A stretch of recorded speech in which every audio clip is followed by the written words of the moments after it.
अस्सलाम वालेकुम। अरसल story teller में नए आने वाले तमाम मोदी सार्फिन को खुश आमदीद। आज की हमारी जो वीडियो है वो नबी जुल्किफ्ल के बारे में है। वीडियो शुरू करने से पहले आपसे गुजारिश है कि मेरे चैनल को सब्सक्राइब कर दें और बेल आइकन को ज़रूर दबा लें। चलिए वीडियो शुरू करते हैं। बिस्मिल्लाहिर्रहमानिर्रहीम। सबसे बड़ा सवाल नबी जुल्किफ्ल के बारे में ये है, क्या वो नबी हैं?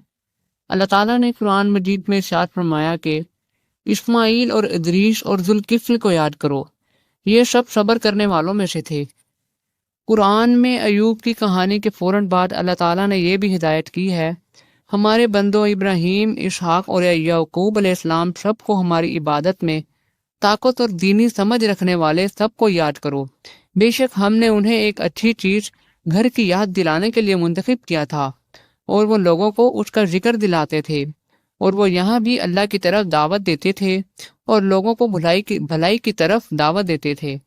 हमारी नज़र में बरगजीदा और बेहतरीन लोगों में से याद रखें, इस्माइल अलैहिस्सलाम, अलीशा और जुल्किफ्ल सब बेहतरीन लोगों में से हैं। कुरान मजीद में उनके दूसरे अंबिया के साथ उनके जिक्र और तारीफ से जाहिर है कि जुल्किफ्ल भी एक नबी थे।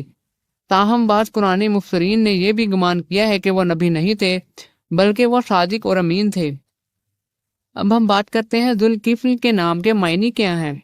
इब्ने जरीर ने बयान किया कि वो नबी नहीं थे बल्कि नेक आदमी थे। उन्होंने अपनी लोगों की ज़रूरतों को पूरा करने के लिए उनकी हिमायत की और उनके दरमियान इंसाफ का इंतज़ाम किया, इसलिए उन्हें जुल्किफ्ल कहा गया।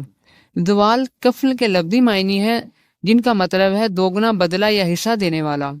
तो दोस्तों, इस सवाल का जवाब कुरान के मुताबिक हमें यह साबित होता है कि वो नबी थे, मगर बाद औलिया और इब्ने जरीर ने यह भी बयान किया है कि वो नबी नहीं थे। तो इस सवाल का मजबूत कोई जवाब नहीं है। अगर आपको ये वीडियो पसंद आई है तो मेरे चैनल को सब्सक्राइब करें और आपसे गुजारिश है कि बेल आइकन को भी ज़रूर दबा दें। अब अपना खूब ख्याल रखें। मिलते हैं अब अगली वीडियो में। खुदा हाफिज़।